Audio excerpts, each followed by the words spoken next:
मान लो मैं आपसे पूछूं कि कल आपने कितनी देर पढ़ाई करी, कितने टाइम तक आपने स्टडी किया। आपने बोला सर 4 घंटे मैंने पढ़ा। कितना टाइम पढ़ा? 4 आवर मैंने पढ़ा। टाइम बता दिया आपने। क्या आपने बताया 4 आवर ईस्ट में पढ़ा था और 2 आवर वेस्ट में पढ़ा था? नहीं। कितने टाइम तक आपने पढ़ाई किया, इसको रिप्रेजेंट करने के लिए डायरेक्शन की जरूरत नहीं पड़ती है। Hence time is a scalar physical quantity.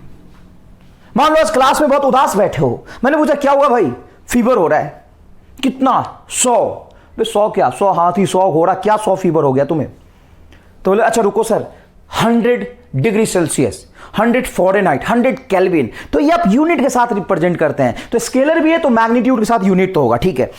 क्या आपने ये बताया मुझे कि 100 डिग्री सेल्सियस ऊपर की तरफ फीवर हो रहा है मुझे, और 20 डिग्री सेल्सियस दाहिने तरफ हो रहा है, और नीचे की तरफ 30 डिग्री सेल्सियस हो रहा है? ऐसा तो नहीं बता रहे आप। मैं पूछूं बाहर वेदर कैसा है, तो आप बोल दो सर बाहर बहुत ठंड है, 6 डिग्री सेल्सियस है टेम्परेचर। तो 6 degree Celsius upward downward east west किधर? 6 डिग्री सेल्सियस हर तरफ है। मतलब इसके पास कोई पर्टिकुलर डायरेक्शन नहीं है, ये स्केलर है। कौन स्केलर है? Temperature. Temperature is a scalar physical quantity. Clear है? थोड़ा समझ में आया?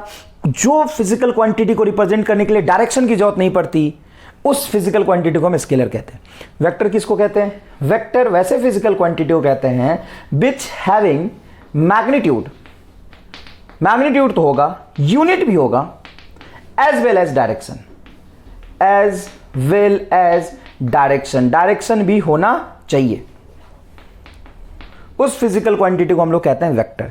एग्जाम्पल देखो, जैसे तुम कई रास्ते से जा रहे हो, अब रास्ता यहां 2 पार्ट में डिवाइड हो रहा है ना। अब 2 पार्ट में डिवाइड होकर लिखा है Jaipur 8 kilometre, Kota 10 kilometre.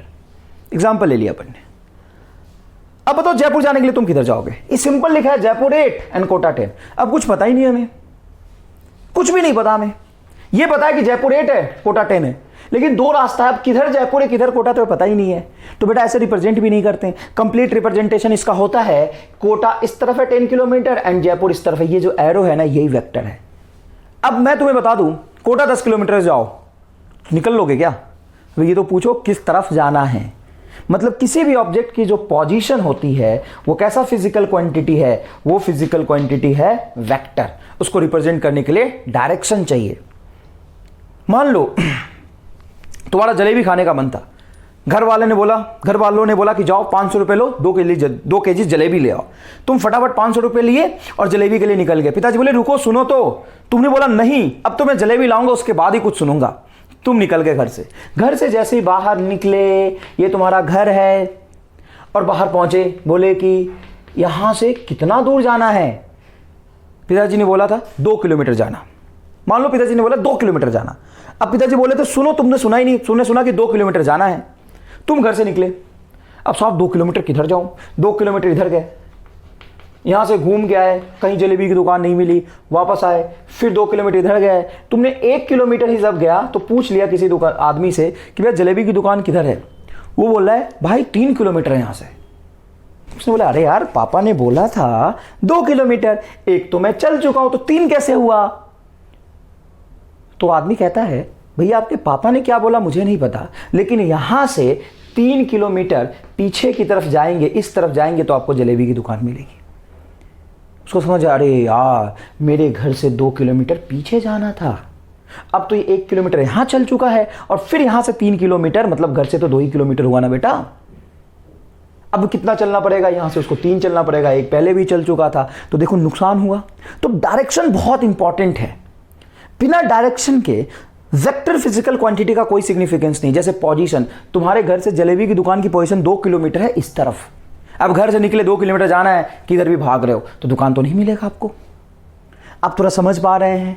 Position is a vector physical quantity. अच्छा मैं तुमसे बोलता हूं गेट जाके खोलो, 5 न्यूटन का फोर्स लगाना। तुम साहब गए 5 न्यूटन का फोर्स लगा रहे हैं, गेट खुल ही नहीं रहा। सर 5 न्यूटन का फोर्स लगा तो रहा हूं मैं, गेट नहीं खुल रहा। इसमें किसकी गलती है? मेरी, क्योंकि मैंने आपको इनकम्प्लीट इंफॉर्मेशन दिया था। आपको लगाना तो चाहिए था 5 न्यूटन फोर्स पीछे की तरफ, गेट तुरंत खुल जाता। अब देखना, फोर्स एक ऐसा फिजिकल क्वांटिटी है जिसमें 2 बातें इंपॉर्टेंट है, कितना और किधर। How much force you are applying and in which direction you are force are applying. अब गेट पीछे को खींचने से खुल रहा है, तुम आगे कितना भी फोर्स लगा लो खुलेगा ही नहीं। मतलब फोर्स एक ऐसा फिजिकल क्वांटिटी है जिसका सिग्निफिकेंस बिना डायरेक्शन के है ही नहीं। मान लो तुम यहां पे खड़े हो, ठीक है ना, मैंने तुम पे 10 न्यूटन का धक्का लगा दिया, ला तुम्हारा खींच के 10 न्यूटन का, बताओ तुम कितने वेलोसिटी से भागोगे और किधर भागोगे। अब 10 न्यूटन का फोर्स मैं इधर से भी मार सकता हूं, इधर से फोर्स लगा सकता हूं, इधर से भी लगा सकता हूं, इधर से भी लगा सकता हूं। अब तुम किधर जाओगे ये इस बात पे डिपेंड करता है कि 10 न्यूटन फोर्स मैंने किस डायरेक्शन में अप्लाई किया है। क्लियर है ये बात, समझ रहे हैं आप। तो ऐसे फिजिकल क्वांटिटी जिनका बिना डायरेक्शन के कोई सिग्निफिकेंस नहीं है उसको कहते हैं हम vector physical quantity. Example next, अब ऑब्जेक्ट कितना तेज भाग रहा है, how fast object is moving is called speed. How fast object is moving. मान लो एक ट्रेन बस स्टैंड पे तुम हो, एक बस इधर जा रही है 10 मीटर पर सेकंड से, दूसरी बस इधर जा रही है 10 मीटर पर सेकंड से। अब दोनों का स्पीड सेम है। अब मैं बोलूं कि किसका स्पीड कंपेयर करो, सेम है या डिफरेंट है। तुम बोलोगे स्पीड तो सर सेम है, 10 मीटर पर सेकंड इधर या 10 मीटर पर सेकंड इधर, किधर जा रहे से मुझे कोई मतलब नहीं है। कितना तेज भाग रहा है उसको कहते हैं अपन स्पीड। स्पीड को रिप्रेजेंट करने के लिए डायरेक्शन की जरूरत नहीं होती है। Speed is just how fast object is moving, where it is moving मुझे मतलब नहीं है। But velocity scalar physical quantity, sorry vector physical quantity है। वेलोसिटी क्यों वेक्टर फिजिकल क्वांटिटी है? तो बेटा वेलोसिटी का मतलब होता है कितना तेज और कहां, सॉरी वेलोसिटी, यहां पे क्या लिखना था मुझे, velocity. Velocity is a vector physical quantity. How fast and where is called velocity and how fast is called simple speed. Clear है बात? अच्छा मान लो तुम घर से चले 4 किलोमीटर और फिर चले 3 किलोमीटर, बताओ टोटल कितना चले, 7 किलोमीटर। तो टोटल पाथ लेंथ जो होता है ना वो होता है बेटा आपका distance is total path length. But मैं अगर आपसे पूछता हूं कि डिस्प्लेसमेंट कितना ट्रेवल किया आपने, डिस्प्लेसमेंट, तो डिस्प्लेसमेंट कैसे बताएंगे आप? मान लो कि यहां से 3 किलोमीटर आप चले, ठीक है, और फिर 4 किलोमीटर चले। अब 4 किलोमीटर किस तरफ चले ये तो मैं बता ही नहीं रहा। हो सकता है 4 किलोमीटर आप आगे चले होगे, हो सकता है यहां से 90 डिग्री पे 4 किलोमीटर आप यहां चले होगे, हो सकता है यहां से रिवर्स लेके 4 किलोमीटर तुम इस तरफ चले होगे। अब किसी भी केस में अगर मैं डिस्टेंस पूछता हूं तो distance is just total path length. Total कितना चला, पहले 3 फिर 4 तो टोटल 7 चला, लेकिन किधर चला इस बात से मुझे कोई मतलब नहीं है। बट मैं अगर आपसे पूछता हूं डिस्प्लेसमेंट, तो डिस्प्लेसमेंट होता है बेटा इनिशियल पोजीशन से फाइनली तुम कितने डिस्टेंस पे हो। इनिशियल पोजीशन तुम्हारा ये है, अगर आप डायरेक्ट सीधा गए 3 किलोमीटर और फिर 4 किलोमीटर गए, बताओ डिस्प्लेसमेंट कितना हुआ। तो मैं डिस्प्लेसमेंट बता ही नहीं सकता जब तक मुझे यह नहीं पता हो कि तुम किस डायरेक्शन में गए हो। अगर तुम यहां से 3 किलोमीटर आगे गए और फिर 4 किलोमीटर आगे ही चले गए तो डिस्प्लेसमेंट यहां से यहां तक 7 किलोमीटर होगा। अगर तुम 3 किलोमीटर आगे गए 4 किलोमीटर यहां गए तो ये फाइनल पोजीशन, ये इनिशियल पोजीशन, ये डिस्प्लेसमेंट होगा। पाइथागोरस थ्योरम से 3 और 4 ये 5 मीटर होगा। अच्छा तुम 3 किलोमीटर इधर गए, 4 किलोमीटर पीछे आ गए, यहां पे हो, तो डिस्प्लेसमेंट तुम्हारा 1 किलोमीटर ही हुआ। मतलब डिस्प्लेसमेंट इस बात पे डिपेंड करता है तुम कितना चल रहे हो और किस डायरेक्शन में चल रहे हो। जब तक आपको डायरेक्शन ना पता हो तब तक डिस्प्लेसमेंट का कोई फिजिकल सिग्निफिकेंस नहीं है। क्या क्लियर है ये बात? समझ में आया? अच्छे से आपको समझ में आया? नेक्स्ट, ये जो स्केलर फिजिकल क्वांटिटी है, just follow simple addition. Simple addition, ये सिंपल एडिशन रूल को फॉलो करता है। सिंपल एडिशन क्या होता है? मान लो तुम्हारे घर में 6 केजी आम था, आम मैंगो, और पिताजी ने शाम को 2 केजी और ले आया, तो बताओ कितना हो गया? 6 केजी पहले से था, 2 केजी और ले गया आया, कितना हो गया सर? 8 केजी हो गया। सिंपल एडिशन है, 8 केजी होगा, बिल्कुल होगा 8 केजी। अगर पहले से 6 केजी होता और 6 केजी और लाते तो सिंपल 12 केजी होता। और रात में मान लो अभी 2 केजी लाए थे, 6 केजी पहले से था, 8 केजी हो गया, और रात में उठ के तुम 5 केजी खा गए, तो बताओ कितना बचा? तो 8 - 5 3 होगा। एकदम सिंपल एडिशन की तरह स्केलर ऐड होता है। बताओ 20 केजी में से 6 केजी कम करो तो 14 केजी होगा, 20 केजी में 10 केजी ऐड करो तो 30 केजी होगा। एकदम बेसिक सिंपल एडिशन को फॉलो करता है स्केलर। बट वेक्टर का जो एडिशन होता है वो उसके डायरेक्शन के साथ एडिशन होता है। वेक्टर के पास डायरेक्शन है, बिना डायरेक्शन के आप वेक्टर को ऐड नहीं कर सकते। Hence vector follows triangle law of addition. ये ट्रायंगल लॉ ऑफ एडिशन को फॉलो करता है, ये स्केलर एडिशन को फॉलो नहीं करता है। जैसे मैं एग्जांपल बताता हूं, मान लो यहां पे तुम हो, ठीक है, सॉरी यहां पे एक ऑब्जेक्ट है और इस पे तुमने 5 न्यूटन का साफ फोर्स लगाया। कितने न्यूटन का फोर्स लगाया? 5 न्यूटन का। इस तरफ तुमने 5 न्यूटन का फोर्स लगाया। मैंने इस ऑब्जेक्ट पे इस तरफ 5 न्यूटन का फोर्स लगाया। कितने लोग फोर्स लगा रहे हैं? 2 लोग। कितना लगा रहे हैं? 5 न्यूटन का लगा रहे हैं। नेट फोर्स बताओ? 0। अरे भाई 5 + 5 इज 0। Yes, 5 + 5 is 0। क्यों? क्योंकि 5 आगे है और 5 पीछे, तो नेट फोर्स क्या हो गया? 0। मतलब फोर्स लगाया, फिर फोर्स लगाया, force plus force is no force. Yes, no force is acting on at all in on this object. No net force is acting. मतलब ये देखो वेक्टर का एडिशन कैसे होता है। 5 + 5 10 नहीं होगा। 5 + 5 मे बी फ्रॉम 0 to 10। 0 से 10 के बीच में कुछ भी हो सकता है। क्या 5 + 5 8 हो सकता है? हाँ बेटा, डायरेक्शन पे डिपेंड करता है। 5 इधर और 5 इधर लगाऊंगा ना तो 5 + 5 8 हो जाएगा। और ये कैसे आएगा 8? ये ट्रायंगल लॉ से आएगा, जो आगे हम लोग पढ़ेंगे। क्लियर है ये बात? तो ये वेक्टर एडिशन एक अलग तरह का एडिशन होता है, ये हमने समझना था। नेक्स्ट देखो बेटा, scalar can be change. Scalar can be changed by changing magnitude only. By changing magnitude only. Scalar को आप सिर्फ मैग्नीट्यूड चेंज करके ही चेंज कर सकते हैं, लेकिन वेक्टर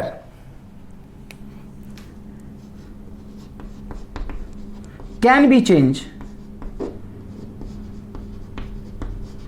बाई मैग्नीट्यूड ओनली। सिर्फ मैग्नीट्यूड चेंज करके भी चेंज कर सकते हो, और डायरेक्शन ओनली, और बाई चेंजिंग बोथ। किसी वेक्टर को अगर आप चेंज करना चाहते हो, चाहे वो पोजीशन है, फोर्स है, वेलोसिटी है, या डिस्प्लेसमेंट है, एक्सीलरेशन है, ये वेक्टर फिजिकल क्वांटिटी है, उसको चेंज करने के लिए आपको सिर्फ मैग्नीट्यूड चेंज करके भी चेंज कर सकते हो, या सिर्फ डायरेक्शन चेंज करके भी चेंज कर सकते हो, या फिर दोनों चेंज करके भी आप किसी वेक्टर को चेंज कर सकते हो। वेक्टर को चेंज करने के लिए आपके पास 3 ऑप्शन है। सिर्फ डायरेक्शन चेंज करके वेक्टर चेंज कर लो, सिर्फ मैग्नीट्यूड चेंज करके भी वेक्टर चेंज कर सकते हो आप, और सिर्फ दोनों चेंज करके वेक्टर चेंज कर सकते हो। लेकिन जो स्केलर होता है वो तभी चेंज होगा जब उसका क्या चेंज करेंगे? मैग्नीट्यूड। बताओ, मैं तुम्हें एग्जांपल के थ्रू समझाता हूं। मान लो एक सर्कुलर पाथ पे ऑब्जेक्ट घूम रहा है। यहां पे ऑब्जेक्ट है 10 मीटर पर सेकंड चल रहा है, यहां पे ऑब्जेक्ट है 10 मीटर पर सेकंड से चल रहा है, यहां पे ऑब्जेक्ट है 10 मीटर पर सेकंड चल रहा है। आप चाहे तो एग्जांपल भी लिखे साथ साथ। बताओ इसका स्पीड चेंज हुआ क्या? नहीं। How fast object is moving? 10 metre per second. How fast object is moving? 10 metre per second. How fast object is moving? 10 metre per second. Speed remain same, क्योंकि मैग्नीट्यूड चेंज नहीं हुआ। लेकिन यहां पे object इस डायरेक्शन में जा रहा है, यहां पे ऑब्जेक्ट का डायरेक्शन चेंज हो गया, मतलब velocity is changing. Velocity of object is continuously changing, क्योंकि डायरेक्शन चेंज होने से वेलोसिटी चेंज हो गया। मान लो मैं 10 मीटर पर सेकंड से इधर जा रहा हूं ईस्ट में, और फिर मैं वेस्ट में चलने लगा 10 मीटर पर सेकंड से, मतलब 10 से ही चल रहा हूं, लेकिन डायरेक्शन चेंज होने से वेलोसिटी चेंज हो गया।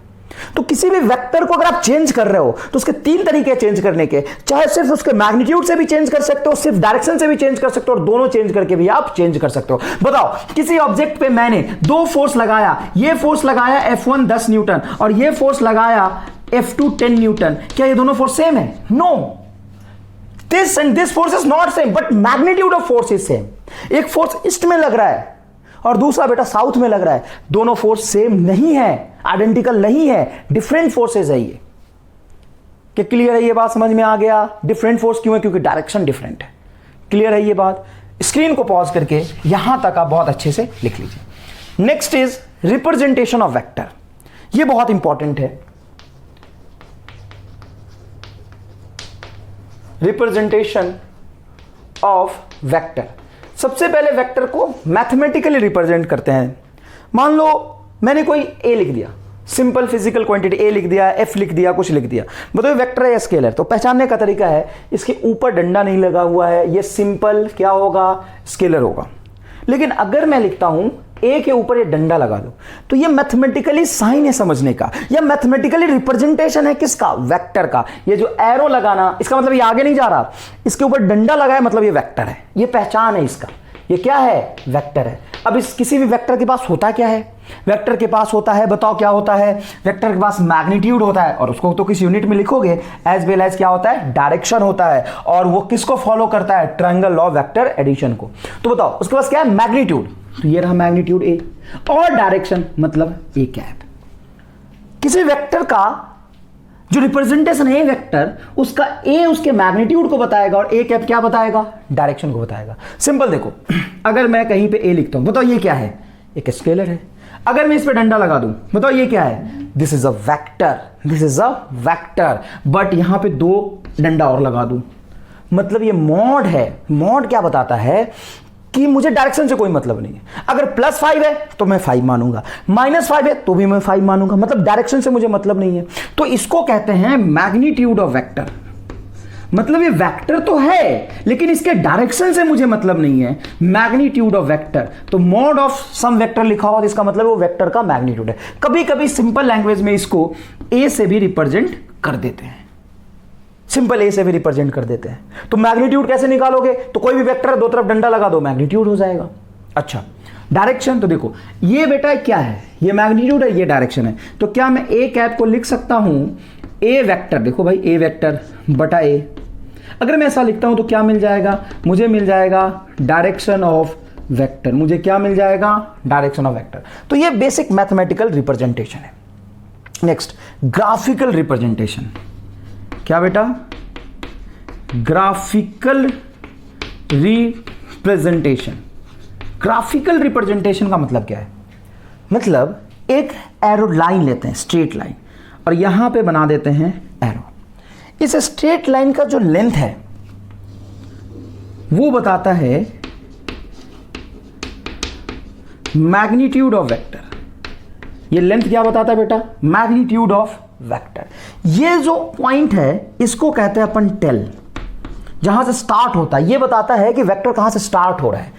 ये है आपका हेड, जहां पे एरो लगा होगा वो क्या होगा, हेड। ये किस चीज को बताता है बेटा, ये बताता है आपके वेक्टर के डायरेक्शन को। ये ग्राफिकल रिप्रेजेंटेशन हो गया। एक लाइन जितना ज्यादा लंबा होगा, मतलब वेक्टर का जो मैग्नीट्यूड है उतना बड़ा होगा, और जिस तरफ ये एरो लगा होगा वेक्टर उस डायरेक्शन में ओरिएंटेड है। जैसे मान लो कि मैं एक वेक्टर ऐसा बनाता हूं, अच्छे से समझना, और एक वेक्टर ऐसा बताता हूं। ये दोनों वेक्टर देख के तुम्हें क्या महसूस हो रहा है, इसको लिख लेना बेटा। ये दोनों वेक्टर देख के तुम्हें महसूस हो रहा है कि this 2 vector having same magnitude but opposite in direction. इसका और इसका मैग्नीट्यूड सेम है क्योंकि वेक्टर का लेंथ सेम है। तो ग्राफिकल रिप्रेजेंटेशन यही है कि अगर दोनों का लेंथ सेम होगा मतलब दोनों का मैग्नीट्यूड सेम है, और एक का एरो आगे और एक का एरो पीछे, मतलब डायरेक्शन एग्जैक्टली क्या है, अपोजिट है, डायरेक्शन इसका डिफरेंट है। अच्छा, एक वेक्टर मैंने ये बना लिया और एक वेक्टर मैंने ये बना लिया।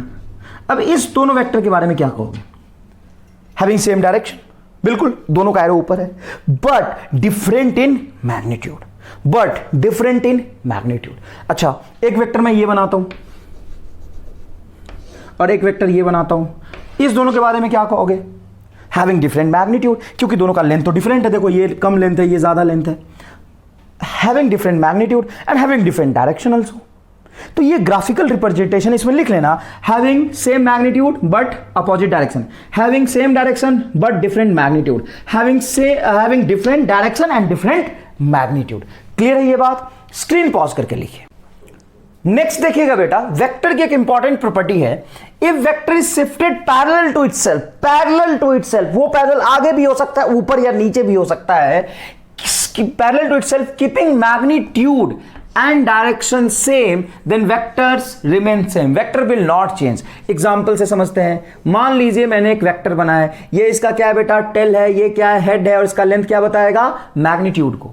अगर मैं इस वेक्टर को, इसका डायरेक्शन और मैग्नीट्यूड लेंथ को सेम रखते हुए आगे की शिफ्ट कर दूं, मतलब इस वेक्टर को मैं यहां बना देता हूं, क्या मैंने इसको आगे शिफ्ट कर दिया, कोई फर्क नहीं पड़ता, वेक्टर सेम ही है। क्यों? क्योंकि वेक्टर में 2 प्रॉपर्टी है, इसका लेंथ मैंने चेंज किया नहीं जो मैग्नीट्यूड को बताता है, एरो आगे का आगे ही रह गया, मतलब डायरेक्शन सेम रह गया।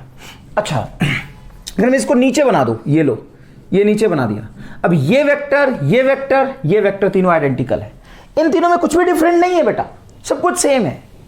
नेक्स्ट देखिएगा, मान लो ये वेक्टर है, ये देखो ए वेक्टर, बी वेक्टर, और ये क्या है बेटा, सी वेक्टर। तो क्या लिखेंगे आप कि A vector is equal to B vector is equal to C vector, same है ये। अच्छा मान लो एक वेक्टर है ये, अगर मैंने इसको पैरेलल टू इटसेल्फ, देखो इसके इसी इंक्लिनेशन के साथ पैरेलल यहां पे बना दूं, कोई फर्क नहीं पड़ता। मान लो ये वेक्टर है डी और ये है E, E vector is equal to D vector, या मैं इसको नीचे शिफ्ट कर दूं, ये देखो इसका मैग्नीट्यूड लेंथ सेम है और इंक्लिनेशन भी देखो सेम एंगल पे एक्स एक्सिस से, A D E F same, तीनों ही वेक्टर क्या होंगे, आइडेंटिकल होंगे। ठीक है, वेक्टर को अगर मैं पैरेलली उसको पीछे ले आऊं, इसको पीछे ले आऊं, यहां ले आऊं, तो भी ये वेक्टर चेंज नहीं होगा, आगे पीछे ऊपर नीचे, बस इसका जो एरो है उसका डायरेक्शन चेंज नहीं होना चाहिए और लेंथ चेंज नहीं होना चाहिए। क्लियर है? But if vector is rotated by an angle other than 2 pi or 360 then vector is changed। मान लो एक वेक्टर मैंने ये बनाया, कौन सा वेक्टर है साहब? सर ये ए वेक्टर है, यहां से मान लो कुछ थीटा एंगल पे, ये देखो अगर मैं इसके मैग्नीट्यूड को सेम रखते हुए इसको मैं रोटेट करके मान लो थीटा एंगल पे इसको ऐसे कर दूं, इसका मैग्नीट्यूड अभी भी वही है क्योंकि मैंने लेंथ सेम रखा है, लेकिन मैंने इसको घुमा दिया तो A vector is not equal to B vector, ये रहा आपका ए, बी के इक्वल नहीं है, कि अगर वेक्टर का रोटेशन इज नॉट अलाउड, यहां पे मैं लिख देता हूं रोटेशन इज नॉट अलाउड, मतलब रोटेट करने पे वेक्टर क्या हो जाएगा, चेंज हो जाएगा। अच्छा अगर आप 2 पाई से घुमा दें, ये ए वेक्टर है, 2 पाई से घुमा दें तो ये उसी डायरेक्शन में हो जाएगा। तो 2 पाई के अलावा किसी भी एंगल से घुमाएंगे, जैसे मान लीजिए एक वेक्टर है ये, अगर इसको पाई से घुमा देंगे तो वेक्टर पीछे हो जाएगा, तो दोनों वेक्टर सेम तो नहीं है ना यार। तो rotation of vector is not allowed, but shifting of vector parallel to itself, ऐसा नहीं कि शिफ्टिंग आप कहीं भी कर दे, ये ऐसा ऐसे शिफ्ट कर दे, ऐसा नहीं, इसके पैरेलल आगे पीछे ऊपर नीचे कहीं भी शिफ्ट करे, keeping its magnitude and direction same, vector does not change, vector change नहीं होता है। तो ये दो इंपॉर्टेंट प्रॉपर्टी है वेक्टर का जो आपको पता होना चाहिए। Next, angle between the vectors, angle between two vector, दो वेक्टर के बीच में एंगल देखना भी एक इंपॉर्टेंट प्रॉपर्टी है। Angle between the two vector is a smaller angle of the two angle, angle between the vector is a smaller angle of the two angle when they are placed head to head or tail to tail। दोनों vector को head to head, मतलब दोनों का head to head एक साथ, या और tail to tail एक साथ मिला के रखूं, तो दो एंगल में से जो स्मॉलर एंगल होगा वही दो वेक्टर के बीच का एंगल है। मैं आपको बताता हूं, मान लो कि ये एक वेक्टर है, मान लिया ए, ठीक है बेटा, और ये वेक्टर है आपका बी। बताइए ये वाला एंगल और ये वाला एंगल, इन दोनों में से कौन सा एंगल वेक्टर के बीच में सही एंगल है? अल्फा और बीटा, तो ना ही बीटा ना ही अल्फा, दोनों गलत है। क्यों गलत है? तो angle between the vector is a smaller angle of the two angle, मतलब दो एंगल में से स्मॉलर एंगल होगा, लेकिन तब जब they are placed head to head और टेल टू टेल, एक का हेड है दूसरे का टेल है, ये सही से एंगल बता ही नहीं पाएगा। देखो अब यहां पे क्या कर सकते हैं अपन ये काम कर सकते हैं कि इस वेक्टर को आगे ले जाएं और इसको एज इट इज रहने दें। देखिए ये वेक्टर मैंने बी सही बनाया या गलत बनाया, आराम से देख के बताओ, ये वही तो है यार, देखो ना इंक्लिनेशन सेम रखते हुए लेंथ भी सेम है। और इस ए वेक्टर को थोड़ा आगे शिफ्ट कर दूं तो ए वेक्टर ऐसे दिखेगा। अब ढंग से देखिएगा, क्या दोनों का टेल टू टेल एक साथ आ गया? बिल्कुल आ गया सर।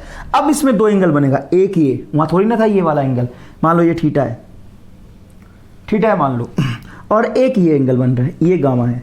अब ये दो एंगल बनेंगे जब टेल टू टेल रखूंगा। अब बड़ा वाला एंगल इन दोनों के बीच का एंगल नहीं रिप्रेजेंट करेगा, सही एंगल क्या होगा? ये थीटा, जो छोटा एंगल होगा, यही दो वेक्टर के बीच का एंगल है। मतलब दो वेक्टर के बीच का जो एंगल होगा वो 0 से 180 के बीच ही होगा, 0 से 180 के ज्यादा नहीं हो, 240 नहीं हो सकता। क्यों नहीं हो सकता 240? जब मान लो 240 रखोगे, यहां से 180 से ज्यादा रखोगे तो स्मॉलर वाला एंगल डिफाइन हो जाएगा ना बेटा।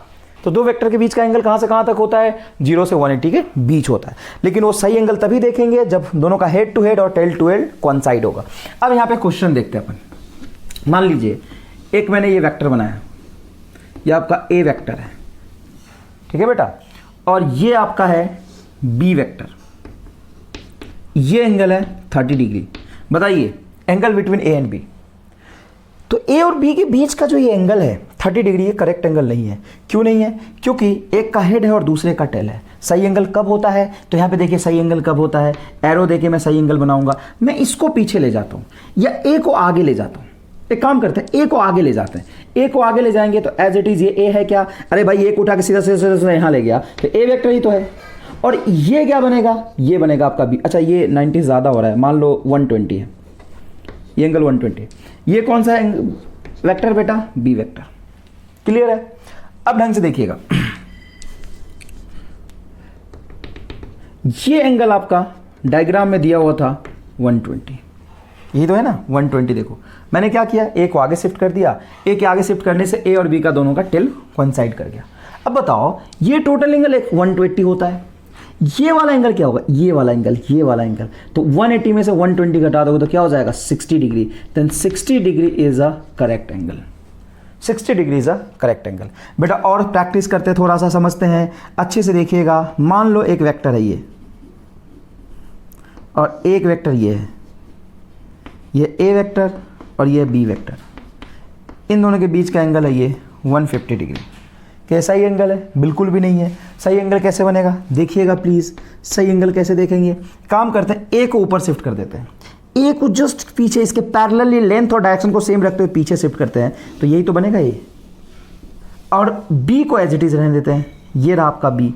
ये देखिए ये आपका बी वेक्टर है, ये आपका ए वेक्टर है। ध्यान से सोच के बताइए कि यही वाला एंगल तो 150 दिया हुआ था, अब ये टोटल होता है 180, तो ये क्या हो जाएगा? 30 डिग्री। मैंने क्या किया? मैंने किया कि दोनों के हेड और हेड को मैंने कोइंसाइड करा दिया।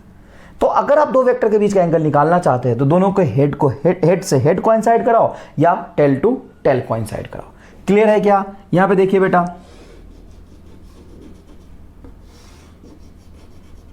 ये ए वेक्टर है और ये बी वेक्टर है, ये एंगल है 45 डिग्री। ए और बी के बीच का एंगल बताइए, बिल्कुल सही है।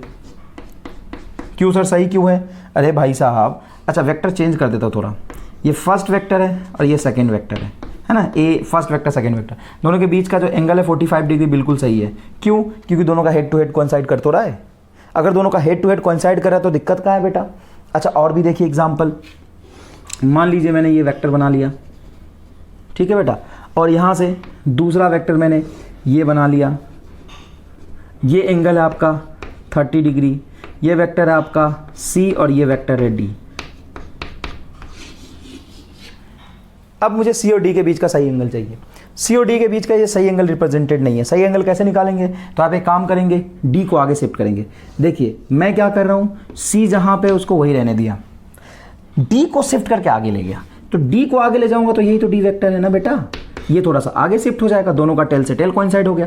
ये एंगल आपको दिया हुआ था 30 डिग्री, तो ये कितना हो जाएगा? 150 डिग्री। कैसे हो जाएगा 150 डिग्री? बिल्कुल हो जाएगा 150 डिग्री। अगर ये 30 डिग्री आपको गिवन है, ये सही एंगल नहीं होगा क्योंकि ये देखो टेल से टेल दोनों का मिल गया। 180 में से 30 सब्ट्रैक्ट करोगे तो ये 150 आ जाएगा। तो दो वेक्टर के बीच का एंगल देखना आपको अच्छे से आना चाहिए। स्क्रीन पॉज करके ये लिखिए। Next one is types of vector. First one is equal vector. Equal vector के नाम से आपको पता चल रहा है ऐसे vectors which have same magnitude and direction. ऐसे वेक्टर जिनका मैग्नीट्यूड और डायरेक्शन एग्जैक्टली सेम होता है उसको हम लोग इक्वल वेक्टर बोलेंगे। वेक्टर के पास दो ही चीज है, मैग्नीट्यूड और डायरेक्शन, और दोनों सेम हो जाए तो क्या हो जाएंगे? वो इक्वल वेक्टर्स हो जाएंगे। Second one is parallel vector. Parallel vectors किसको कहते हैं? जो एक दूसरे से पैरेलल होते हैं, मतलब उनका डायरेक्शन सेम होता है। Vectors which have same direction. What about magnitude?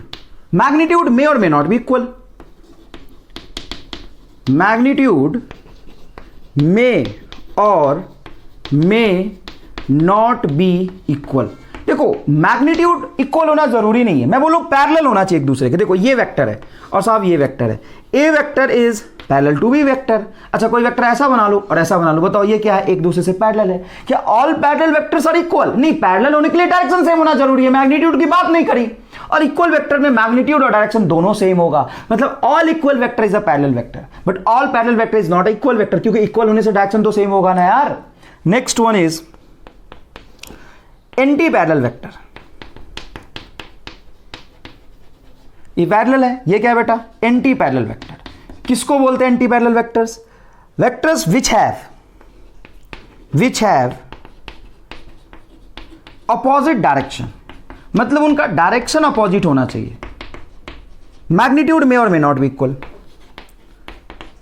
Magnitude में और मे नॉट बी इक्वल, मे और may not be equal.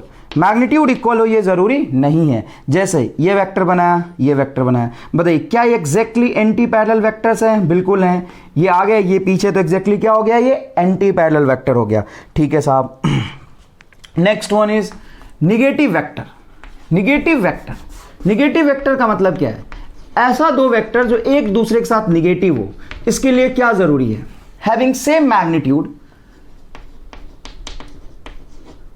Having same magnitude, magnitude तो साहब होना चाहिए same, but opposite in direction, opposite in direction. तो ये बेसिक बातें हैं, इसको ढंग से समझिएगा, क्योंकि कभी कभी बोल देते हैं एक सवाल में कि A and B are negative of each other. Negative का मतलब क्या है? एग्जैक्टली एक दूसरे से निगेटिव कब होंगे? मान लीजिए एक वेक्टर मैंने ये बनाया और एक वेक्टर ये बनाया, ए वेक्टर और बी वेक्टर का मैग्नीट्यूड सेम है बट डायरेक्शन एग्जैक्टली अपोजिट है, तो ये एक दूसरे के क्या होंगे? निगेटिव होंगे। क्लियर है ये बात? नेक्स्ट देखिए बेटा, जीरो वेक्टर।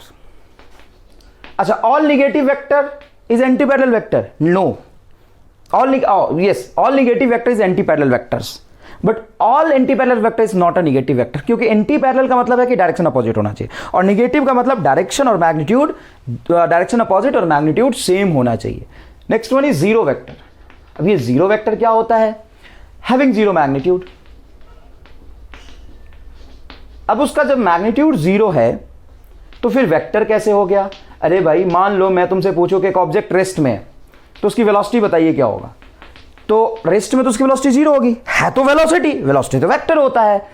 तो ऐसा वैल्यू, वेक्टर का ऐसा वैल्यू जिसका मैग्नीट्यूड जीरो, उसको तो जीरो वेक्टर ही बोलेंगे। Example, velocity of object which is at rest, which is at rest, कहां पे है वो? रेस्ट में है। क्लियर है? Next one is collinear vector. collinear vector, collinear vector means what? Vector which are along same line, which are along same line। Magnitude और direction के बारे में बात नहीं करी।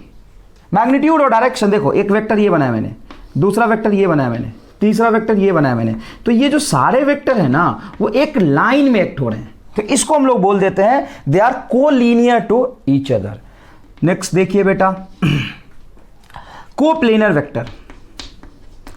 Coplanar vector, coplanar vector which are in a same plane, which are in same plane, like example X Y plane, Y Z plane, मतलब vector इस X Y plane में कहीं भी ओरिएंटेड हो सकता है। जैसे ये और ये सेम प्लेन हो गए, और मान लीजिए तीसरा वेक्टर इधर है, तो ये तीनों कोप्लेनर नहीं होंगे, क्योंकि ये तो जेड में चला गया और ये एक्स वाई में है। समझ गए ये बात? कोप्लेनर का मतलब क्या होता है? एक ही प्लेन में होना चाहिए। कोलिनियर का मतलब क्या होता है? एक ही लाइन में होना चाहिए। इन दोनों में मैग्नीट्यूड और डायरेक्शन का कोई स्पेशल रिक्वायरमेंट नहीं होता है।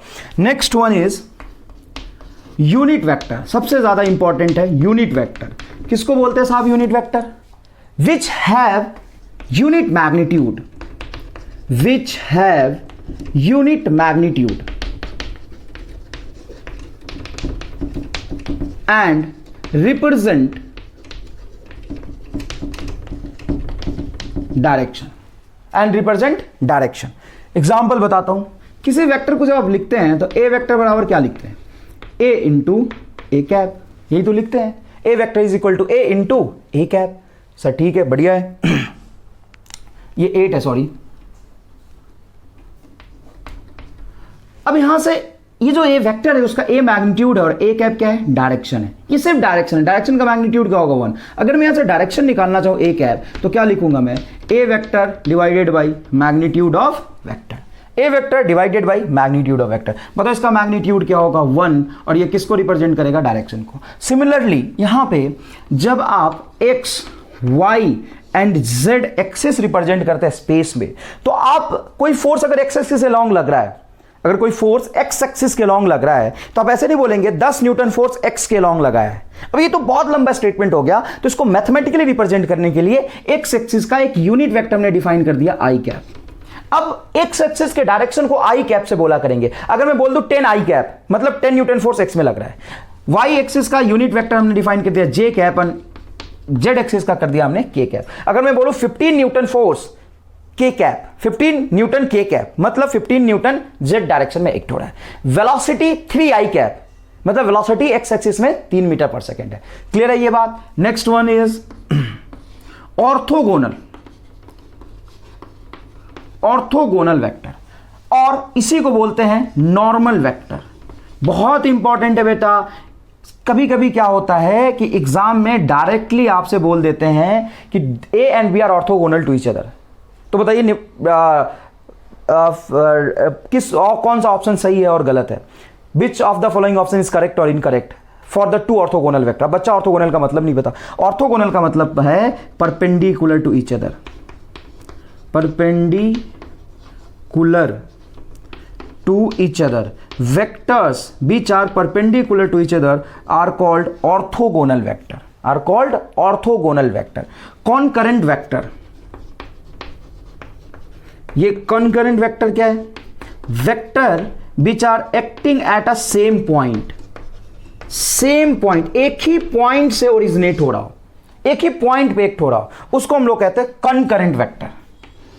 vectors which are acting या point of application of all vector at a same point, वो प्लेनर हो, कोलिनियर हो, उनका मैग्नीट्यूड सेम हो, इक्वल हो, एंटी पैरेलल से कोई मतलब नहीं है, कुछ भी हो, लेकिन एक पॉइंट पे लग रहा हो। एग्जांपल बताता हूं, मान लो ये पॉइंट है, इसी पॉइंट पे ये वेक्टर लग रहा है, यहां पे दूसरा वेक्टर इधर है, तीसरा वेक्टर इधर है, चौथा वेक्टर इधर है, ये ऑल आर कॉन्करेंट। क्यों? क्योंकि एक ही पॉइंट पे लग रहे हैं सारे वेक्टर।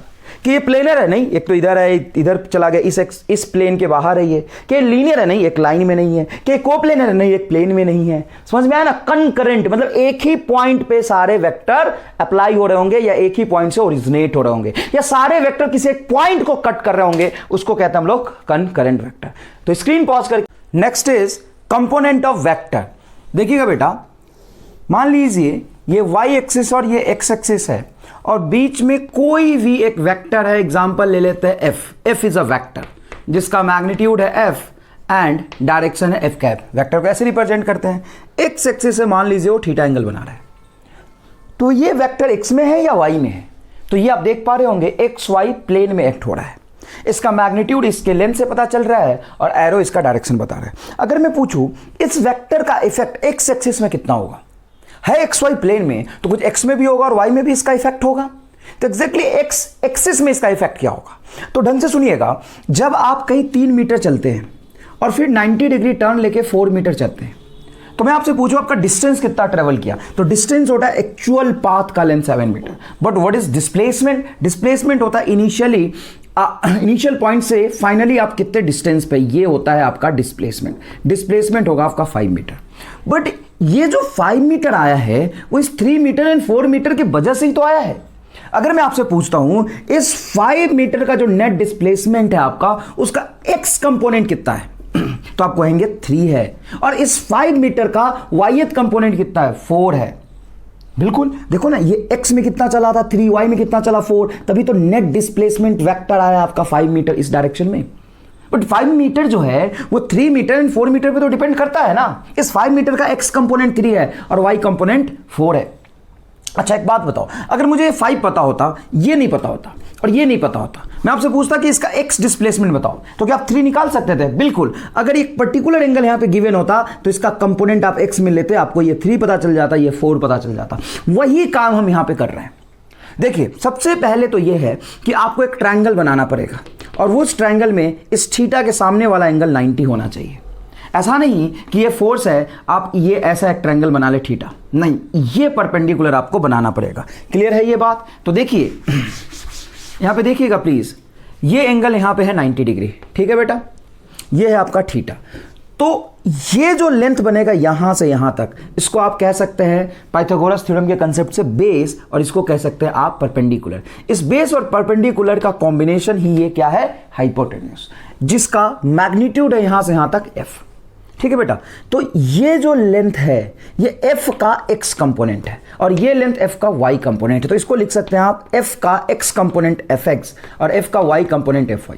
कभी कभी इस fy को पैरेलली शिफ्ट करके आप यहां भी बना सकते हैं, कोई खास दिक्कत नहीं है। आपको पता है कि आप वेक्टर को शिफ्ट कर सकते हैं keeping its length and direction same. अब मैं यहां से अगर इस cos थीटा के कंसेप्ट से लिखूं, cos theta is equal to the base upon hypotenuse. Base बताइए क्या है, fx, हाइपोटेन्यूज क्या है, f, मैग्नीट्यूड ही तो लेना है यहां से यहां तक का f। तो ढंग से देखिए fx इज इक्वल टू क्या हो जाएगा, f cos theta.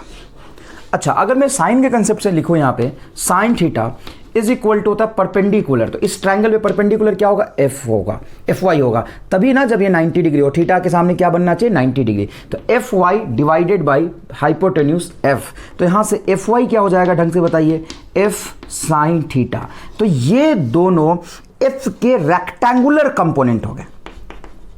Rectangular component, rectangular component क्यों बोल रहे हैं, क्योंकि ये एक दूसरे से कितने के एंगल पे होगा, 90 डिग्री। देखिए ये fx है और ये fy है। जब भी कोई फोर्स किसी भी प्लेन में हो तो उसका दो परपेंडिकुलर कंपोनेंट आप निकाल सकते हैं, f cos theta and f sin theta.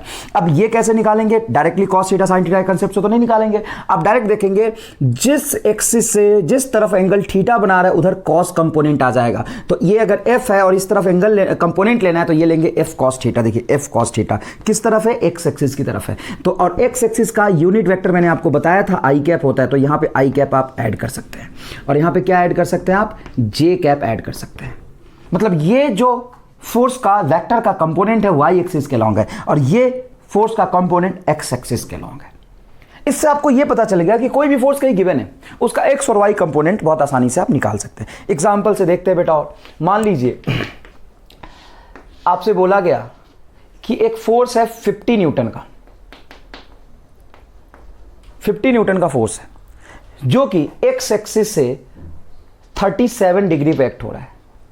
तो x एक्सिस में इस फोर्स का कंपोनेंट क्या होगा, y एक्सिस में इस फोर्स का इफेक्ट क्या होगा, इस फोर्स का इफेक्ट x एक्सिस में क्या होगा। देखो तुम फोर्स कहीं भी लगा रहे हो लेकिन इसका इफेक्ट x में बताओ कितना होगा। मान लो जिस एग्जांपल समझो, फिजिकली महसूस करो, मान लो ये ब्लॉक है मास का, मैं इधर फोर्स लगाता हूं, अब ये फोर्स इधर खींच रहा है ब्लॉक को, ब्लॉक हवा में तो नहीं उड़ेगा, ब्लॉक तो आगे जाएगा। तो ये एफ आगे लेके जा रहा है कि इसका एक कंपोनेंट ही इसको आगे लेके जा रहा है, इसका एक कंपोनेंट ही इसको आगे लेके जा रहा है। मतलब आपको कंपोनेंट निकालने आना चाहिए। तो ये 50 का कंपोनेंट जिधर एंगल होता है उधर क्या लेते हैं आप, तो इसका एफ एक्स कंपोनेंट होगा, इस फोर्स का एक्स कंपोनेंट होगा एफ। एफ की वैल्यू बोलिए 50 इंटू कॉस 37। जिधर एंगल बन रहा होता है उधर अपन कॉस वाला कंपोनेंट लेते हैं और एंगल के परपेंडिकुलर कौन सा कंपोनेंट लेते हैं, साइन वाला।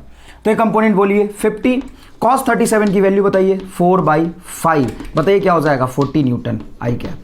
ये क्या निकाला आपने, इस फोर्स का x कंपोनेंट निकाला। इसी फोर्स का y कंपोनेंट निकालेंगे आप, ये वाला या ये वाला ऐसे बोल दो, ये होगा Fy इज इक्वल टू 50, जिधर एंगल नहीं बन रहा होता उधर साइन वाला लेते हैं, 50 साइन 37, 50 साइन 37 होता है 3/5 इज इक्वल टू आ जाएगा 30 j कैप।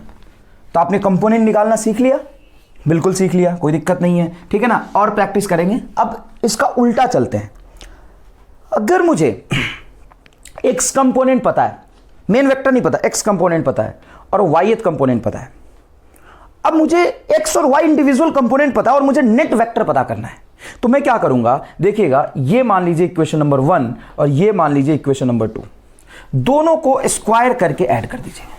दोनों इक्वेशन को अगर स्क्वायर करके ऐड करेंगे, इक्वेशन नंबर 1 का whole square plus equation number 2 का होल स्क्वायर, तो बताइए क्या बनेगा। ये बनेगा fx का होल स्क्वायर प्लस fy का whole square left hand side में, और इस तरफ हो जाएगा बेटा f square cos square theta और f square sine square theta को ऐड करेंगे तो f स्क्वायर कॉमन निकल जाएगा, ये बनेगा आपका sign square theta plus cos square theta. And sign square theta plus cos square theta is 1, तो यहां से स्क्वायर उस तरफ लेके जाएंगे तो नेट फोर्स आपका आ जाएगा रूट अंडर, घबराना नहीं है बेटा, एफ एक्स का whole square plus F Y का होल स्क्वायर। अगर आपको इंडिविजुअल कंपोनेंट पता है एक्स में, वाई में, जेड में, तो आप उसका मैग्नीट्यूड इस तरीके से निकाल सकते हैं, रूट अंडर एफ एक्स का whole square plus F Y का होल स्क्वायर। मान लीजिए कोई भी वेक्टर, एग्जाम्पल समझिएगा यहां पे मैग्नीट्यूड ऑफ वेक्टर,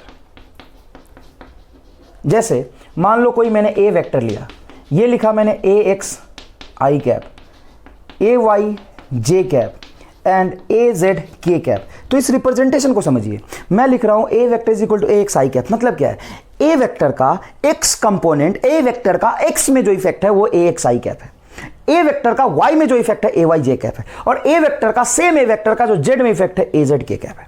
अब इसका मैग्नीट्यूड कैसे निकालूंगा, तो मॉड ऑफ ए, अभी बोला मैंने, मान लो ये नेट फोर्स यहां पे लिखते हैं आप, तो कैसे लिखते हैं नेट फोर्स, देखिए आप नेट फोर्स ऐसे लिखते हैं ना, F is equal to F X I cap plus F Y J cap. अगर आपको इंडिविजुअल यहां से निकाल लिया एफ एक्स और एफ वाई, तो नेट फोर्स को यही तो लिखोगे, एक्स का इफेक्ट प्लस वाई का इफेक्ट। तो ये है आपका नेट वेक्टर कंपोनेंट्स के टर्म्स में, एफ एक्स आई कैप, एफ वाई जे कैप, एफ जेड के कैप। एक्स में इफेक्ट पता है ए का, एक्स है, वाई में इफेक्ट पता है ए वाई है, जेड में इफेक्ट पता है ए जेड है, बट नेट इफेक्ट नहीं पता। तो देखो यहां पे एफ एक्स एफ वाई पता था तो मैग्नीट्यूड इस तरीके से निकाला था, यहां भी मैग्नीट्यूड आ जाएगा। अब देखो बेटा, रूट अंडर ए एक्स का whole square plus A Y का whole square plus A Z का होल स्क्वायर, ये है मैग्नीट्यूड ऑफ वेक्टर। क्या होना चाहिए, ये रटा हुआ होना चाहिए, ये रटा हुआ होना चाहिए। क्यों सर, बहुत काम आएगा। कैसे, देखो, if A vector is equal to I cap plus j cap minus k cap, then find magnitude of A vector. बताइए क्या करेंगे, मैग्नीट्यूड ऑफ ए वेक्टर कैसे निकालेंगे, मैग्नीट्यूड ऑफ ए वेक्टर निकालेंगे रूट अंडर आई का multiplier 1 है तो 1 का होल स्क्वायर प्लस 1 का होल स्क्वायर प्लस माइनस 1 का whole square is equal to root 3। कि माइनस 1 का होल स्क्वायर तो 1 ही होगा। नेक्स्ट वन देखिएगा please, if B vector is equal to 5i cap, sorry 3i cap plus 5j cap. तो पहले रिप्रेजेंटेशन समझिए, एक बी वेक्टर है जिसका इफेक्ट कंपोनेंट एक्स एक्सिस में 3 और y एक्सिस में 5, इसका नेट मैग्नीट्यूड b का क्या होगा, नेट मैग्नीट्यूड v वेक्टर का होगा रूट अंडर 3 का होल स्क्वायर 9 एंड सॉरी ये 4 मान लीजिए पहले, 4 का होल स्क्वायर 25, सॉरी 4 का होल स्क्वायर 16, तो 16 और 9 हो जाएगा root 25, that is equal to 5। ये हमने क्या निकाल लिया, मैग्नीट्यूड निकाल लिया। If c vector is equal to 10i cap plus 8j cap plus 6k cap, है ना, तो इस तरह से खूब वेक्टर गिवन होगा, आपको मैग्नीट्यूड निकालना होगा। तो मैग्नीट्यूड ऑफ वेक्टर बताइए क्या होगा, मैग्नीट्यूड ऑफ वेक्टर होगा रूट अंडर 10 का होल स्क्वायर 100, 8 का होल स्क्वायर 64, 6 का होल स्क्वायर 36, यह आ जाएगा रूट अंडर 200, मतलब 10 रूट 2। क्या हो जाएगा, ये 10 रूट 2 हो जाएगा। नेक्स्ट देखिए बेटा, if B vector is equal to I cap minus J cap plus 2k cap, बताइए इसका मैग्नीट्यूड क्या होगा। तो डी वेक्टर, देखो इंडिविजुअल कंपोनेंट के टर्म्स में वेक्टर डिवाइडेड है, उसका नेट मैग्नीट्यूड निकालने के लिए आप हमेशा बस एक ही रूल लगाएंगे, 1 का होल स्क्वायर प्लस 1 का होल स्क्वायर 2 एंड 4 का होल स्क्वायर 6, रूट 6 आ जाएगा आंसर। आप समझ पा रहे हो बेटा। देखिए ई वेक्टर मान लीजिए गिवन है, E vector is equal to 2i cap 6j cap minus 3k cap. बताइए मैग्नीट्यूड ऑफ ई वेक्टर क्या होगा। अभी आपको मैंने सिखा दिया है, मैग्नीट्यूड निकालना बहुत आसान है, रूट अंडर 2 का होल स्क्वायर 4 प्लस 3 का होल स्क्वायर 36 प्लस 9, ये आपका जो भी आएगा आंसर आ जाएगा यहाँ से। समझ आया। तो ये मैंने आपको सिखाया कंपोनेंट ऑफ वेक्टर, मतलब वेक्टर को क्या सिखाया मैंने, तोड़ना। आपको नेट वेक्टर पता है, उसका कंपोनेंट लेना है, मतलब एक कॉस कंपोनेंट लेना है, साइन कंपोनेंट लेना है, दोनों रेक्टेंगुलर कंपोनेंट लेना है, ठीक है। उसके बाद मैंने क्या सिखाया आपको, वेक्टर को जोड़ना। ये आपको इंडिविजुअल कंपोनेंट के टर्म्स में वेक्टर पता है, एक्स वाई जेड पता है, नेट वेक्टर निकालना है तो नेट वेक्टर इस तरीके से निकालेंगे। देखिए वेक्टर में आपका मेन एम दो ही है, वेक्टर को तोड़ना, नेट वेक्टर पता है, उसका एक्स वाई जेड कंपोनेंट निकालना, और एक्स वाई जेड कंपोनेंट पता है तो नेट मैग्नीट्यूड निकालना। क्लियर है ये बात। स्क्रीन पॉज करके लिखिए।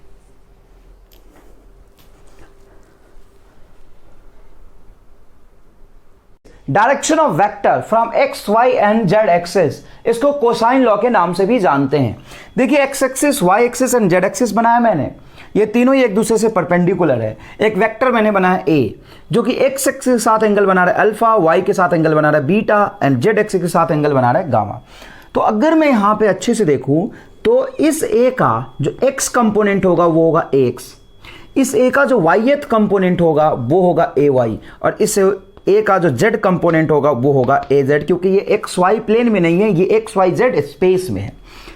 यहां से आप ढंग से देखें तो ये ट्रायंगल बनेगा कि ये ट्रायंगल बनेगा।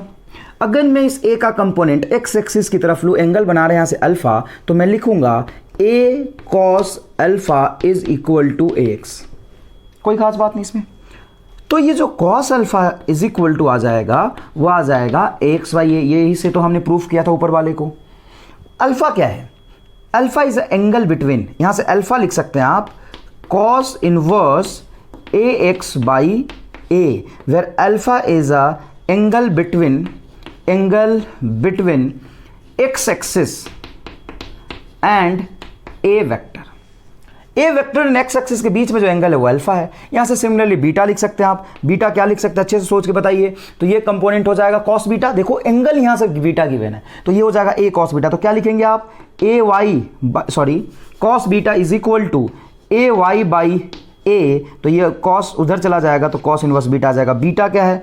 Angle between y axis and A vector. Similarly यहां से cos gamma is equal to आ जाएगा ए जेड बाई ए, अरे ए का कंपोनेंट जेड के एक्सिस के अलॉन्ग लोगे तो ए कॉस अल्फा होगा, ए कॉस गामा होगा, sorry A cos gamma is equal to A z, तो cos gamma is equal to this, then gamma is equal to cos inverse A z by A, where what is gamma? Gamma is a angle between A vector and Z axis. तो कई बार vector given होता है और आपको angle calculate करना होता है। मान लीजिए इसको मैं इक्वेशन 1 बोलता हूं, इसको इक्वेशन 2 बोलता हूं, इसको इक्वेशन 3 बोलता हूं। अब तीनों इक्वेशन को स्क्वायर करके अगर ऐड कर दूं, मैं तीनों इक्वेशन को स्क्वायर करके ऐड कर दूं तो ये बनेगा आपका कॉस अल्फा का square, cos square alpha, plus दूसरा वाला क्या बनेगा? Cos square beta, and third one is cos square gamma is equal to, ये है बेटा ए एक्स का होल स्क्वायर बाई ए, इसको क्या लिखेंगे आप? ए एक्स का होल स्क्वायर बाई ए। दूसरे वाले को क्या लिखेंगे? ए वाई का whole square by A, and third one को लिखेंगे ए जेड का होल स्क्वायर बाई ए। यहां से अगर ए कॉमन ले लो तो ऊपर में होगा एक्स का होल स्क्वायर, ए वाई का होल स्क्वायर, ए जेड का होल स्क्वायर। एक्स ए वाई ए जेड कंपोनेंट थे के, याद करो। क्या तुम जानते हो ए का A is equal to root under होता है ए एक्स का स्क्वायर प्लस ए वाई का स्क्वायर प्लस ए जेड का होल स्क्वायर का रूट होता है। रूट को इधर लाओगे तो ए स्क्वायर बन जाएगा। तो ढंग से देखोगे तो ए स्क्वायर ये है और यहाँ पे ए कॉमन आ जाएगा, ऊपर में ये टर्म बनेगा, उसको ए लिख सकते हो आप। तो नीचे भी ए स्क्वायर, सॉरी ये ए स्क्वायर था, अरे स्क्वायर बनेगा ना यहाँ से, तो ए स्क्वायर भी ए स्क्वायर क्या हो जाएगा? 1। इस कंसेप्ट को यूज करके मतलब ये हुआ cos square alpha plus cos square beta plus cos square gamma is equal to क्या हो जाता है? 1 हो जाता है। तो ये थ्योरम प्रूफ करने के लिए पूछ सकते हैं। अच्छा, कभी कभी ये भी पूछ देते हैं कि चलो sine square alpha plus sine square beta plus sine square gamma की वैल्यू बताओ, where alpha, beta and gamma is the angle between vectors and x axis vector and y axis vector and z axis। तो अच्छे से सोच के बताओ, sine square alpha क्या लिख सकते हो? 1 minus cos square alpha, yes 1 minus cos square alpha, plus इसको क्या लिख सकता हूं? 1 माइनस कॉस स्क्वायर बीटा, इसको क्या लिख सकता हूं? 1 माइनस कॉस स्क्वायर गामा। इसकी वैल्यू अपने को निकालनी है। यहां से ढंग से देखो, 1 प्लस 1 प्लस 1 कितना हो जाएगा? ये 3 minus cos square alpha cos square beta cos square gamma को ऐड करोगे तो इसकी वैल्यू क्या है? 1 है। तो 3 माइनस 1 इज इक्वल टू क्या हो जाएगा? 2। ये बहुत इंपॉर्टेंट थ्योरम है, बहुत इंपॉर्टेंट सवाल है, ये पूछ लेते हैं। क्लियर है ये बात? कोई खास बात नहीं है इसमें। अब आगे समझिएगा, basic operation on a vector. This is the basic operation of vector. Vector के कुछ बेसिक ऑपरेशन आपको पता होना चाहिए। First one is multiplication of vector with a scalar number. Multiplication of vector with scalar, जैसे मान लो कोई वेक्टर है ए, अब मैं उसको 2 से मल्टीप्लाई करता हूं। देखो ये वेक्टर मान लीजिए है ए, अगर मैं इसको 2 से मल्टीप्लाई करता हूं तो ये हो जाएगा 2a वेक्टर। अब 2a वेक्टर का मतलब क्या? 2 तो एक स्केलर नंबर है, मान लो 5 न्यूटन फोर्स मैं एक्स से लगा रहा हूं, अब बोलता हूं कि उसको मैंने डबल कर दिया तो 10 न्यूटन फोर्स एक्स में लगा रहा हूं ना। देखो स्केलर से मल्टीप्लाई करने से मैग्नीट्यूड बिकम्स चेंज, अगर 2 से मल्टीप्लाई किया तो magnitude becomes double, but direction remain same, but direction remain same, क्योंकि अब स्केलर से मल्टीप्लाई कर रहा हूं ना। मान लो अगर मैं डायग्राम से बनाऊं, ये ए वेक्टर था, अब आपने उसको 2 से मल्टीप्लाई कर दिया, मतलब उसका जो मैग्नीट्यूड है ना, स्केलर 2 से मल्टीप्लाई किया, उसका जो मैग्नीट्यूड है ना वो डबल हो जाएगा। ये अब वेक्टर ऐसा दिखाई देगा, उसका मैग्नीट्यूड डबल हो जाएगा, 2a ये होगा। अगर ये वेक्टर ये रहा तो 2a वेक्टर ये होगा। कोई खास दिक्कत है इसमें? नहीं है बेटा, बहुत आसान है। जैसे मान लो ए वेक्टर को -1 से मल्टीप्लाई कर दिया तो एग्जैक्टली क्या हो जाएगा? रिवर्स हो जाएगा। अच्छा, ए को मैं 3 से मल्टीप्लाई कर दो, 3a वेक्टर हो जाएगा। एग्जाम्पल से देख लेते हैं। If A vector is equal to 3i cap minus 4j cap, find 4a vector. 4a vector में कुछ नहीं करना भाई, 4a वेक्टर मतलब 4 से मल्टीप्लाई कर दो a वेक्टर में, तो ये हो जाएगा आपका 3i cap minus 4j cap. Direction में कोई फर्क नहीं पड़ेगा, जो डायरेक्शन होगा वो रिमेन सेम होगा, बस मैग्नीट्यूड 4 टाइम्स बढ़ जाएगा, दैट्स इट, कोई खास बात नहीं है। अच्छा, क्या डायरेक्शन में कभी भी चेंज नहीं होगा? अगर आप निगेटिव नंबर से मल्टीप्लाई कर देते हो, जैसे if A vector is equal to I cap plus j cap, then find -2a vector. अब मैंने ए वेक्टर को किससे मल्टीप्लाई कर दिया? -2 से। जब -2 से करूंगा तो डायरेक्शन एग्जैक्टली इनवर्स हो जाएगा, ये हो जाएगा -2i cap minus 2j cap. Clear है? तो किसी भी पॉजिटिव स्केलर से मल्टीप्लाई करते हैं तो मैग्नीट्यूड चेंज होता है, डायरेक्शन चेंज नहीं होता, बट निगेटिव स्केलर से मल्टीप्लाई करेंगे तो डायरेक्शन एग्जैक्टली अपोजिट हो जाएगा। क्लियर है ये बात? स्क्रीन पॉज करके लिखिए। Next is addition of vector with a scalar. क्या एक स्केलर को वेक्टर के साथ ऐड कर सकते हैं? बिल्कुल भी नहीं। देखिए बेटा, मान लो 3 है और प्लस 10i कैप है, तो इसके पास तो डायरेक्शन है ना साहब, इसके पास तो कोई डायरेक्शन ही नहीं है, तो एक स्केलर को वेक्टर के साथ आप ऐड नहीं कर सकते हैं। एडिशन ऑफ अ 2 वेक्टर, ये बहुत इंपॉर्टेंट है। इसको ऐड करने के 3 तरीके होते हैं। कंपोनेंट के टर्म्स में ऐड करना, ग्राफिकल एडिशन और ट्रायंगल ऑफ वेक्टर एडिशन। तो मैं आपको 2 पहले कन्वेंशनल मेथड बताऊंगा कंपोनेंट के साथ एडिशन। मान लीजिए a vector is equal to है 2i cap plus 3j cap and b vector is equal to है i cap minus 2j cap. तो बताइए a vector plus b vector क्या होगा? बहुत आसान सी बात कर रहा हूं मैं। A vector plus b vector क्या होगा? तो ए वेक्टर की जगह पे ये एज इट इज रख दो, तो क्या रखोगे बेटा? 2i cap plus 3j cap. और बी वेक्टर की जगह पे एज इट इज इसको रख दो, तो प्लस क्या रखोगे आप? i cap minus 2j cap, b की जगह पे रख दिया। अब देखो ये कह रहा है कि 2 इसका इफेक्ट x में और इसका इफेक्ट है 1x में, तो नेट इफेक्ट x में क्या हो गया? आप यही कहना चाहते हो ना, a और b को ऐड करो। a का इफेक्ट x में है 2 और b का इफेक्ट x में है 1, तो क्या हो जाएगा? 2 और 1 3i कैप, और x का इफेक्ट j में 3j कैप और ये माइनस 2j कैप है, तो ऐड करेंगे तो क्या हो जाएगा? ये प्लस j कैप। ये क्या मिला आपको? a plus b vector. अच्छा, अगर मुझे ये पूछा जाए a vector minus b vector, मतलब ये कह रहा है कि a वेक्टर को b वेक्टर में से घटाओ, तो a वेक्टर की वैल्यू बोलो 2i cap plus 3j cap minus b vector रखो, तो जब ये रखोगे तो माइनस i कैप और सब्ट्रैक्ट कर रहे हो तो ये प्लस वाला क्या हो जाएगा? 2j cap. क्लियर है ये बात? अब एक बात बताओ, a का x कंपोनेंट में से b का एक्सपोनेंट कंपोनेंट ही सब्ट्रैक्ट होगा, x में से y कंपोनेंट आप सब्ट्रैक्ट नहीं कर सकते। आप ऐसा नहीं कर सकते 3j cap minus i cap क्या होगा? कुछ नहीं होगा साहब। ये जरूर होगा कि 2i कैप में से i कैप घटाओगे तो ये i कैप बचेगा, और 3j कैप में से प्लस 2j कैप ऐड होगा तो ये 5j कैप आएगा। क्लियर है क्या? ये सम बेसिक ऑपरेशन है बेटा। मान लीजिए आपसे पूछा जाता है b vector minus a vector बताओ क्या होगा, तो एग्जैक्टली इसका उल्टा हो जाएगा। इसमें से ये घटा है तो ये आया है, तो आप घटाएंगे तो ये हो जाएगा minus i cap minus 5j cap, ये आएगा। अच्छा, a vector plus 2v vector, a vector को b वेक्टर के डबल से ऐड करो, कोई खास बात नहीं। a वेक्टर क्या है बेटा? 2i cap plus 3j cap. अब इस 2b से ऐड करना है तो b को 2 से मल्टीप्लाई करो, 2i cap minus 4j cap, और फिर आप इसको क्या कर दो? ऐड कर दो। तो ढंग से देखिएगा, 2i cap plus 2i cap, देखो i और i ऐड होगा तो ये हो जाएगा आपका 4i cap, and 3j cap minus 4j cap, तो ये हो जाएगा माइनस j कैप। क्या आपको एकदम बेसिक बात समझ में आ रहा है? कोई खास बात नहीं है। अगर मैं आपसे पूछता हूं 3a vector minus 2v vector बताइए क्या होगा? मतलब ए वेक्टर को 3 से मल्टीप्लाई करो तो क्या होगा बेटा, यहां पे बोलो 3 मल्टीप्लाई 2 क्या होगा, 6i cap plus 9j cap में से सब्ट्रैक्ट करना है डबल ऑफ बी वेक्टर से, तो इसको डबल करोगे तो 2i cap plus 4j cap, ये आ जाएगा बेटा।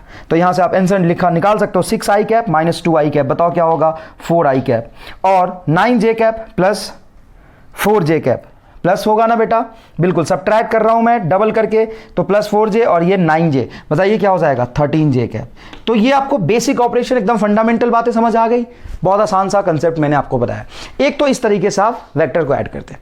दूसरा एडिशन होता है ग्राफिकल मेथड से। ग्राफिकल मेथड से वेक्टर को कैसे ऐड करते देखिएगा, मान लीजिए कि ग्राफिकल रिप्रेजेंटेशन वेक्टर का गिवन है, ये वेक्टर है f1 is equal to 10 at an angle 37 degree, and एक दूसरा वेक्टर है इस तरफ, और ये है बेटा f2 30 at an angle 53 degree. तो f1 और f2 बताइए। तो देखो f1 वेक्टर अलग प्लेन में है, f2 वेक्टर अलग प्लेन में है, देखो ना ये x y प्लेन है और ये आपका माइनस x और y प्लेन है। अब इसको ऐड करने का बहुत आसान तरीका होता है कि पहले इस वेक्टर का x कंपोनेंट लो, तो इसका x कंपोनेंट लोगे, ढंग से देखना बेटा, इसका मैं सॉल्यूशन आपको बताता हूं, इसका x कंपोनेंट लोगे तो 10 cos 37, तो इस तरफ हो जाएगा आपका एक 10 cos 37। इसका जब आप yth कंपोनेंट लोगे, इसका yth कंपोनेंट ऊपर की तरफ, तो इसका yth कंपोनेंट कितना हो जाएगा 10 sin 37। अच्छा बेटा, इसका x कंपोनेंट लोगे तो ये कितना हो जाएगा 30, देखो 30 cos 53 डिग्री, cos 53, और इसका yth कंपोनेंट लोगे तो ये क्या होगा 30 sin 53 डिग्री। क्लियर है ये बात? अच्छा नेक्स्ट देखिएगा, 10 cos 37 की वैल्यू क्या हो जाएगा, cos 37 होता है बेटा 4/5, क्या होता है 4/5, तो ये हो जाएगा आपका 8, ये हो जाएगा आपका 6, ये हो जाएगा आपका sin 53 डिग्री 4/5, तो 4/5, तो 5 से कैंसिल होगा 6, 24, ये क्या हो जाएगा 24, और ये कितना हो जाएगा, ये हो जाएगा 30 cos 53, cos 53 इज 3/5, तो ये हो जाएगा आपका 18। अब ढंग से देखिएगा, पीछे 18 और आगे 8, मतलब पीछे की तरफ बचेगा 10, बहुत आसान है। अरे पीछे 18 और आगे 10, तो ये माइनस 10i कैप, पीछे था ना बेटा ये, और ऊपर में 24 एंड 6 30, तो ये बन जाएगा आपका 30j कैप। तो net f1 plus f2 vector जो आएगा वो होगा minus 10i cap plus 30j cap. क्या आपको ये बात समझ में आया? तो 3 तरीके से वेक्टर का एडिशन होता है। एक, जब कंपोनेंट डायरेक्टली गिवन हो, कंपोनेंट के टर्म्स में वेक्टर को ऐड करते हैं। दूसरा, ग्राफिकल मेथड से वेक्टर एडिशन, क्या करते हैं कंपोनेंट लेते हैं, तोड़ते हैं, नेट वेक्टर आपको पता होता है तो उसको कंपोनेंट्स में ब्रेक करते हैं और फिर आप उसको ऐड करते हैं। क्लियर है ये बात? कहीं भी 2 3 4 वेक्टर गिवन हो, बहुत आसानी से कंपोनेंट लेके कंपोनेंट के मेथड से आप ऐड करते हैं। ठीक है, आगे देखिए, if A vector is equal to 3i cap plus 4j cap plus 5k cap, then find angle between a vector and z axis। बहुत कॉमन सवाल है बेटा, बहुत कॉमन सवाल है। एक वेक्टर गिवन होगा और आपसे पूछेगा इस वेक्टर का x एक्सिस के साथ एंगल बताइए, y एक्सिस के साथ एंगल बताइए, z एक्सिस के साथ एंगल बताइए, तो कंपोनेंट मेथड यूज करेंगे। बताओ इसका z कंपोनेंट क्या है 5 है, कैसे लेते हैं कंपोनेंट देखिएगा ध्यान से, इसका z कंपोनेंट हो जाएगा, सॉरी a है, तो az is equal to net a into cos gamma, यही तो लिखेंगे यार। मान लो गामा एंगल बना रहा है जेड एक्सिस के साथ, तो यहां से कॉस गामा क्या हो जाएगा ए जेड बटा ए। ए जेड क्या, वेक्टर का जेड कंपोनेंट वो क्या है 5, एंड नेट वेक्टर का मैग्नीट्यूड क्या होगा, तो 3 का होल स्क्वायर 9, 4 का होल स्क्वायर 16, 9 और 16 25, और 5 का होल स्क्वायर 25, मैग्नीट्यूड निकाल रहा हूं पूरे का, रूट 50 आएगा। ये क्या आ जाएगा रूट 50। रूट 50 को क्या लिख सकते हैं, तो इसको लिख सकते हैं 25 मल्टीप्लाई 2, और 25 रूट के बाहर आएगा तो 5 रूट 2, मतलब ये जवाब आएगा 1/√2। Hence gamma is equal to 45 degree. Gamma is equal to क्या हो जाएगा 45 डिग्री। ऐसे सवाल खूब पूछे जाते हैं बेटा। देखिए, if A vector is equal to 2i cap plus 2j cap, sorry ऐसा कर लेते हैं 8i cap 10j cap plus 6k cap, right? Then find angle between angle between A vector and y axis. A vector and y axis के बीच में angle कैसे निकालेंगे? तो देखिए वाई एक्सिस से जो एंगल बनाएगा कॉस बीटा, वो आप लिख सकते हैं cos beta is equal to yth component 10 divided by A vector का मैग्नीट्यूड। ए वेक्टर का क्या लिखेंगे आप? मैग्नीट्यूड। ए वेक्टर का मैग्नीट्यूड निकाल के रख देंगे, यहां से बीटा आ जाएगा। क्लियर है ये बात? नेक्स्ट कुछ बेसिक ऑपरेशन और देखिएगा, ये बहुत कॉमन क्वेश्चन है, बहुत काम का सवाल है। If A vector is equal to 2i plus 3j, a vector क्या गिवन है? 2i plus 3j, and b vector is equal to i cap minus j cap, simple i cap minus j cap. Then find c vector which have same magnitude, which have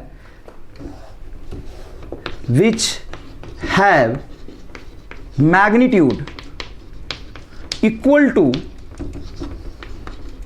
a vector and direction same as c vector। देखिए बेटा, direction same है C vector, A vector given है, B vector given है। अब मुझे C vector ऐसा find out करना है जिनका magnitude equal to A vector but direction equal to C vector. देखो sorry, direction equal to the B vector, मतलब सी वेक्टर ऐसा चाहिए जिसका मैग्नीट्यूड ए के इक्वल हो और डायरेक्शन बी के इक्वल हो। तो क्या करते हैं, देखो किसी भी वेक्टर को कैसे लिखते हैं? उसका मैग्नीट्यूड और उसका डायरेक्शन। अब इसका जो मैग्नीट्यूड है ए के मैग्नीट्यूड के इक्वल है, तो ए का मैग्नीट्यूड है कितना वो निकाल लो। सिंपल सा लॉजिक है। ए का मैग्नीट्यूड क्या होगा? रूट अंडर 2 का होल स्क्वायर 4 एंड 3 का होल स्क्वायर 9, रूट 13। 9 प्लस 4 13, बिल्कुल सच सही है। तो ये हो गया रूट 13। और ये जो c का जो डायरेक्शन है एक्जैक्टली b के डायरेक्शन में, तो b का डायरेक्शन यहां से निकाल लो। b का डायरेक्शन कैसे निकालेंगे? तो देखो b का direction vector is equal to b vector बटा मैग्नीट्यूड ऑफ b वेक्टर होगा। ये मैंने आपको सिखाया था unit vector. b vector is equal to क्या होता है? b vector magnitude of b vector into b cap. b vector क्या होगा? Magnitude of b vector into b cap. तो b cap is equal to मतलब डायरेक्शन ऑफ v वेक्टर हो जाएगा vector divided by magnitude of vector. Vector बताइए क्या है? Vector है आपका i cap minus j cap और इसका मैग्नीट्यूड हो जाएगा रूट 2। तो ये जो डायरेक्शन है c का एक्जैक्टली b के डायरेक्शन के बराबर है। तो यहां पे आप इसको पुट कर दें तो c vector is equal to हो जाएगा i cap minus j cap divided by root 2। ये तो हो गया इसका डायरेक्शन और मैग्नीट्यूड रूट 13। ये आ गया आंसर। कोई खास बात नहीं है। और ऐसे खूब सवाल पूछते हैं, एक वेक्टर बताइए जिसका मैग्नीट्यूड ए के इक्वल है और डायरेक्शन बी के इक्वल है। तो मैग्नीट्यूड ए के इक्वल है तो सी वेक्टर का मैग्नीट्यूड एक्जैक्टली ए के मैग्नीट्यूड के बराबर होगा, डायरेक्शन सी के बराबर होगा। किसी वेक्टर का डायरेक्शन कैसे निकालते हैं? तो डायरेक्शन निकालने का तरीका होता है vector divided by magnitude of vector. C vector का जो डायरेक्शन था बी वेक्टर के पहले, देखिए क्या कह रहा है, magnitude equal to A vector and direction is same as b vector. B vector का डायरेक्शन ये आया है तो सी कैप की जगह पे बी कैप का वैल्यू रख दूंगा और सी के मैग्नीट्यूड जो सी का होगा ए के बराबर होगा, ये रख दूंगा। क्लियर है ये बात? अगर आपसे बोलता है ए वेक्टर गिवन है, बी वेक्टर गिवन है, आप A vector divided by B vector बताइए, तो division of vector is not allowed.